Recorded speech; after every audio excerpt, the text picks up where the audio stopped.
Vous souffrez de crises d'angoisse et parfois vous avez du mal à respirer, voire à respirer profondément. Dans cette vidéo, je vous donne 2 astuces ainsi qu'un exercice pour améliorer votre respiration. Allez, on voit ça après le générique. Bonjour, bienvenue sur ma chaîne Back to Relaxation. Je vous invite à vous abonner et à télécharger le pack gratuit Comment apaiser votre cerveau en 5 minutes lorsqu'il tourne en boucle sur un même sujet. Je vous souhaite un bon visionnage. Bonjour, mon nom est Sandrine Sage. Je vous accompagne sur le chemin du retour au calme intérieur. Si c'est la première fois que vous arrivez sur ma chaîne, je vous souhaite la bienvenue. Je vous invite à vous abonner, à activer la petite cloche de notification ainsi qu'à télécharger le pack gratuit présenté dans le générique. Donc aujourd'hui, on va voir comment améliorer votre respiration. Et j'ai eu dans les commentaires notamment une question de Gaëlle qui me demande « Bonjour et merci pour tes vidéos. Je fais régulièrement des crises d'angoisse et j'ai souvent du mal à trouver ma respiration. Et plus je respire, plus je me sens mal. Je ne comprends pas pourquoi. Pourrais-tu s'il te plaît me dire s'il existe des astuces ou des exercices pour changer cela ?» Donc effectivement Gaëlle, il y a des exercices et des choses à faire pour améliorer sa respiration et se sentir rapidement mieux.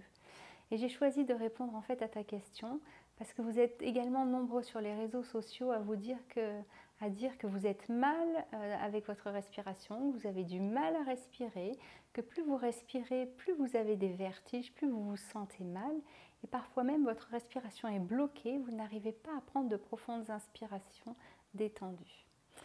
Donc ma première astuce est de comprendre ce qu'est une respiration normale. Donc, à la fin de la vidéo, j'allais oublier de vous dire, à la fin de la vidéo, je vous donne un exercice. Donc restez bien jusqu'à la fin de la vidéo, ça devrait bien vous intéresser. Donc ma première astuce est de comprendre ce qu'est une respiration normale. Donc une respiration normale, ça consiste en fait à avoir entre 10 à 12 respirations par minute. Une respiration, c'est une inspiration et une expiration. Quand vous avez 10 à 12 respirations par minute, vous allez inspirer et respirer 5 à 6 litres d'air par minute. Votre respiration dans ces cas-là est donc calme, silencieuse, régulière et invisible. Donc ça, c'est une respiration normale. A contrario, une respiration dite anormale, c'est que vous allez avoir entre 15 et 20 respirations par minute, voire plus. Vous allez respirer entre 10 et 15 litres d'air par minute. Et votre respiration va être agitée, bruyante, irrégulière et visible. L'autre jour, j'étais dans une salle d'attente et j'avais un monsieur à côté de moi. Et rien que par la respiration, je pouvais dire que cette personne était en souffrance. Il respirait de manière donc bruyante. C'était complètement irrégulier. Il respirait par la bouche. Il devait vraiment être mal. Et du coup, ça, c'est une respiration qui n'est pas normale. C'est-à-dire que la personne va respirer et inspirer beaucoup trop de volume d'air par rapport à ce dont la personne a besoin.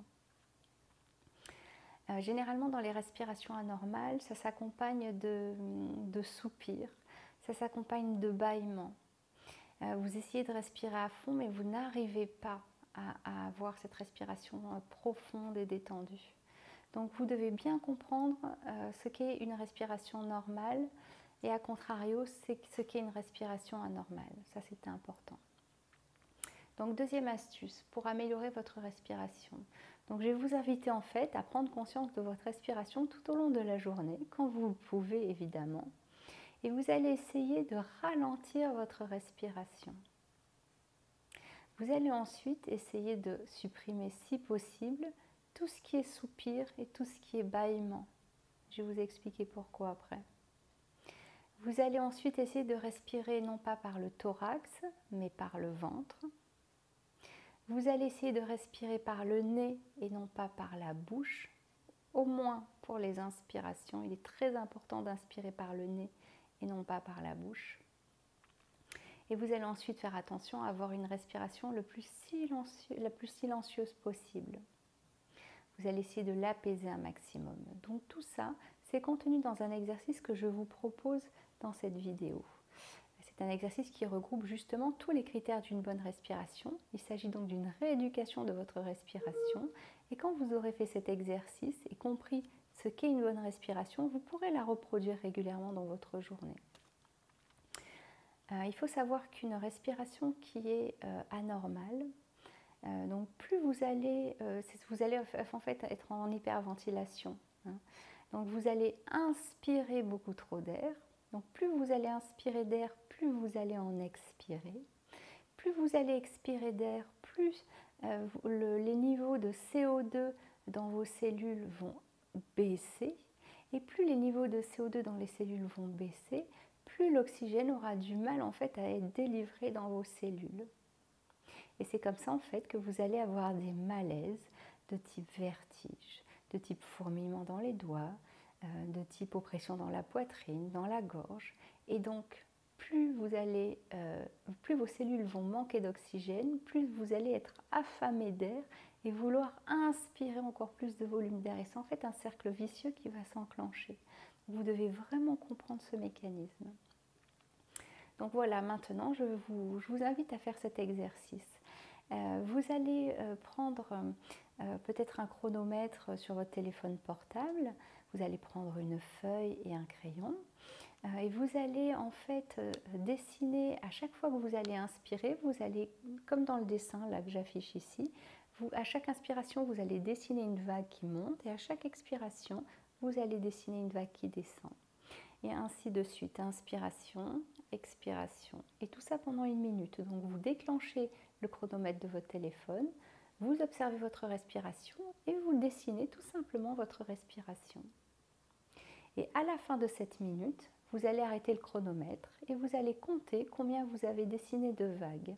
Normalement, si votre respiration est normale, si vous êtes dans un état plutôt apaisé, vous allez compter entre 10 à 12 petites vagues. Ce sont les 10 et 12 respirations par minute dont on a parlé précédemment. Et si par contre vous êtes à plus de 15 respirations, donc 15 à 20 respirations par minute, donc là généralement vous savez que vous êtes sous stress, que votre système est en souffrance et donc vous avez une respiration anormale. Vous inspirez beaucoup trop d'air par rapport à vos besoins et sûrement vous vous sentez pas bien du tout. Donc faites bien cet exercice peut-être avant la rééducation de la respiration dont je vous ai parlé.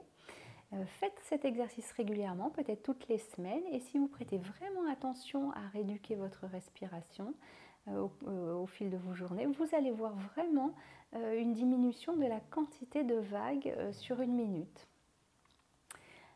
Voilà, donc écoutez, cette vidéo est maintenant terminée. Gaëlle, j'espère que j'ai pu répondre à ta question et que tu vas pouvoir améliorer par toi-même ta respiration. N'hésitez pas à me mettre en commentaire justement quels sont vos résultats et si vous voyez des améliorations dans votre respiration. Dites-moi également quels problèmes vous n'arrivez pas à résoudre et je vous donnerai quelques pistes de résolution justement dans ces vidéos.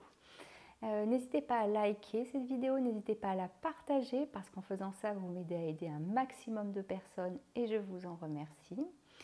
Dans la prochaine vidéo, je prendrai la question d'Eric qui me dit « Au secours, j'arrive plus à dormir, je ne sais pas ce qui se passe, c'est juste l'enfer pour moi. » Donc Eric, je te répondrai dans une prochaine vidéo.